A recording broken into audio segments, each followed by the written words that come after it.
दोस्तों, आज आपको सुना रहा हूँ एक शिक्षाप्रद कहानी साधु की सीख, जिससे आपको काफ़ी अच्छी जानकारी मिलेगी। एक बार किसी राजा के राज्य में भयंकर अकाल पड़ा। लोगों की ज़रूरतें पूरी करते करते राजा का खजाना खाली होने लगा। राजा को चिंता सताने लगी कि राज्य का कामकाज कैसे चलेगा। दोस्तों, जैसे तैसे अकाल का समय गुजर गया, लेकिन राजा ने सोचा कि भविष्य में यदि अकाल पड़ा तो राज्य किसी बड़ी मुसीबत में फंस जाएगा। उसने अपने मंत्रियों से सलाह ली, लेकिन कोई उपाय नहीं सूझ रहा था। दोस्तों, उपाय सूझता भी कैसे, क्योंकि राजा अकेला था, उसका पुत्र भी छोटा था। अब क्या करता? वहीं वह देखता है कि दूसरी ओर राजा का जो माली है, बगीचे की देखभाल करने के बाद भी गरीबी में मज़े से रहता है। माली नींद भर सोता और पेट भर खाता, खुश रहता। यह सब देखकर राजा को बड़ा अफसोस होता। राजा के दरबार में एक दिन महान साधु आए। राजा ने अपनी बात उनके सामने रखी। साधु ने राजा से कहा, राजपाट की चिंता के कारण तुम दुखी हो राजन, इसे छोड़ दो और चिंता मुक्त हो जाओ। अब आप ही बताइए कि कोई राजा अपना राजपाट छोड़ करके कैसे चिंता मुक्त हो जाए। तब राजा ने अनुनय विनय करते हुए कहा, गुरुजी, मेरा पुत्र अभी बहुत छोटा है, वह कैसे राजकाज संभालेगा। और सही बात है, वह छोटा पुत्र राजकाज कैसे संभालेगा। यह बात राजा ने साधु से कही। तब साधु ने कहा, राजन, तुम अपना राजपाट मुझे देकर कोई नौकरी या व्यवसाय कर लो।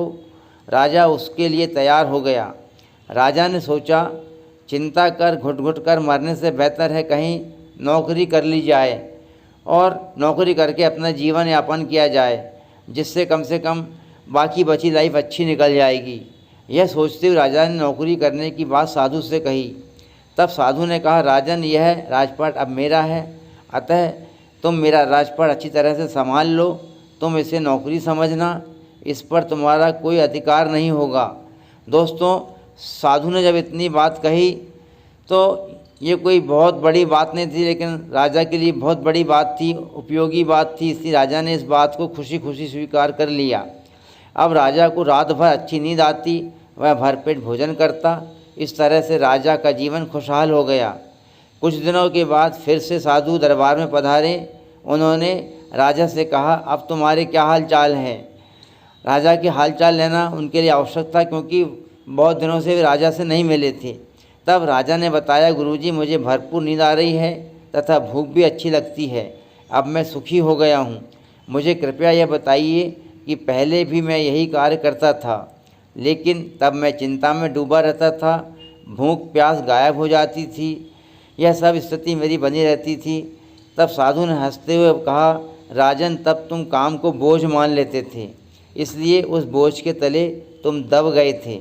लेकिन राजपाट मुझे देने के बाद तुम्हें कर्तव्य का बोध हुआ है कि यह राज्य अब किसी और का है, इसे अच्छी तरह से चलाना है, अन्यथा तुम मुझे क्या उत्तर देते। हे राजन, इसलिए यही काम करते हुए भी यहाँ पर तुम खुशहाल हो, अच्छी तरह से हो, अपना जीवन यापन अच्छे से व्यतीत कर रहे हो। दोस्तों, इस कहानी से क्या शिक्षा मिलती है? इस कहानी से शिक्षा मिलती है कि जीवन में किसी भी काम को कर्तव्य समझकर करना चाहिए। दोस्तों, मेरी ये कहानी आपको पसंद आई होगी। इस कहानी को कर्तव्य मान करके इसको जीवन में उतारिए। इस कहानी को लाइक कीजिए, चैनल को सब्सक्राइब कीजिए और आपके विचार मुझे कमेंट बॉक्स में दीजिए। मुझे आपके विचारों का इंतज़ार रहेगा। Bye bye.